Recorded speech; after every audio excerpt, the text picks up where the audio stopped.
Hello, today I'm going to show you the new Betta Choice Thermo canister filters.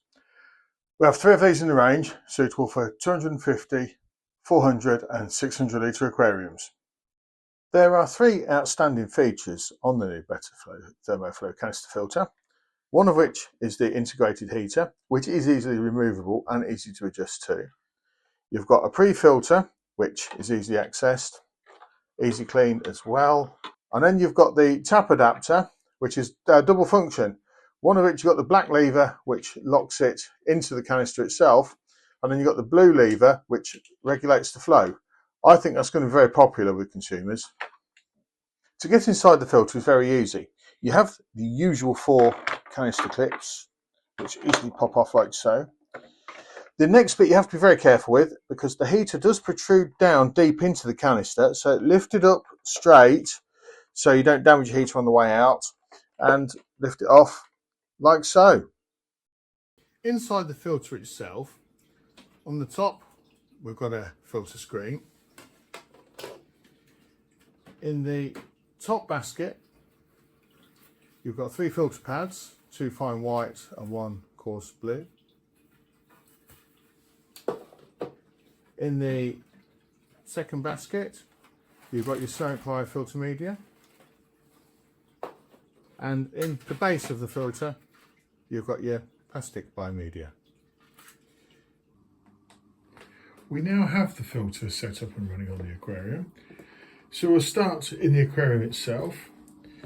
We have the outlet pipe kit in place, the twin nozzle complete with flow adjusters, which is running very well.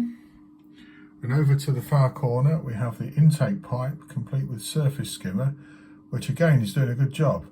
The surface skimmer is very useful because it will remove protein and scum from the surface of the aquarium, allowing oxygen in and ammonia out.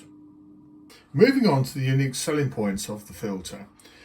The first one is the heater. I've got it set at 22 degrees Celsius, and I monitor the water temperature digitally, and that's exactly what it's doing. 22 degrees Celsius. Very good. The second unique selling point of this filter is the pre-filter. Now I do like this. You can see the water going in, you can see all the flow, you can see the flow there, can't you? You can sort of lower it down a little bit and you can sort of see a little bit more water movement as well. So you can, despite the condensation, you can actually sort of see how mucky the filter is and when potentially you're going to need to clean it. I have now removed the filter from the cabinet itself. As I explained, I do like to run my pipes a little bit longer so I can remove the filter easier. Thankfully this hasn't compromised on the performance in any way. Now if you look closely you can see the water running through the pre-filter, which I think is really good. Now to turn the filter off you don't actually need to unplug this, because it's got a handy little switch around this side. So with some careful hand-eye coordination, there you go. The next job is to disconnect the tap adapter. Now this has actually got 2 levers on this. You can see from around here you've got the blue one and the black one. Now the blue one is the flow controller, so we'll pull that one off, and then the black one unlocks the tap adapter. And this would be good if I can do this, holding the camera as well at the same time, and literally just lifts off. You are going to get a little bit of splash unfortunately, but the little recess there does retain the water. To remove the top, you simply get your hand over it, give it a firm twist.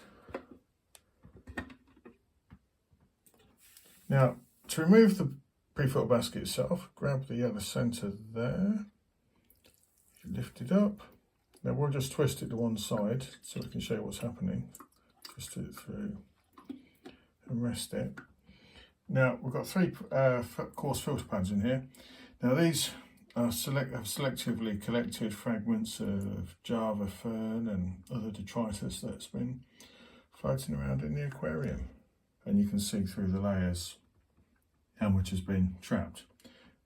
This is going to make a world of difference for a lot of people when it comes to maintaining the aquariums.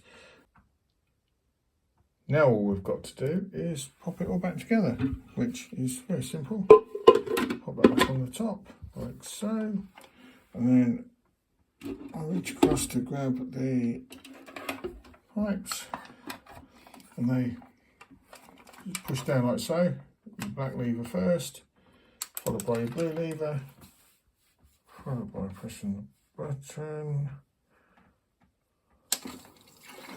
There you go, we're running again. It is as easy as that.